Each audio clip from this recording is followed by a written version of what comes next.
Ni ako karon sa Ilaya Bantig. Bantig ni mga kabir mag-vlog. So, naana po kayo nakita ani nga tubod oh. Ini may tubod diri sa Bantig nga dili gyud mohubas mga kabir mag-vlog. Mo na gitawag siya nga mas kilala nga pangalan ni di kuno tawag diri mga kabir. Mo na pinaka source oh. Kung marinig niyo mga kabir mag-vlog no. Mayroong naghaganas diri sa loob. Tubig. So dirigikan ang tubod nila og padong na siya dito mga kabir mga vlog. Diri napita sa ubos. Kanang tangki na oh. Mo na siya igi punduhan og tubig.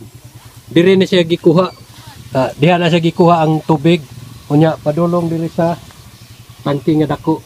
Mo na tubod diri sa Ilaya Bantig. So nakaabot jud diri sa Bantig.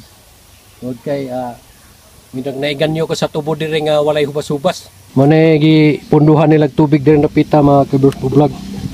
So makita nato nga yo ni dagay dayang tubig diri napita, diri sila maglaba ug minom.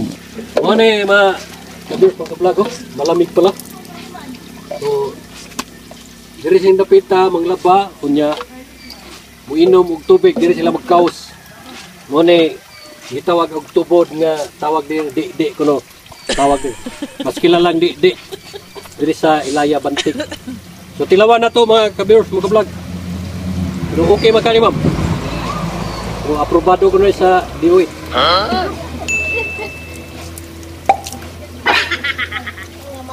Lami kayo mga ka-viewers mga vlog. Sobrang lami kunya bugnaw pagid kayo. Sumuhunaw ta. So, salamat mga viewers naman, mga ka-vlog sa tanaw labi na diri sa Bantig. Mayuga. Ay Mayuga ba? Yes. Mayuga. So hello mga taga Bantig Mayuga.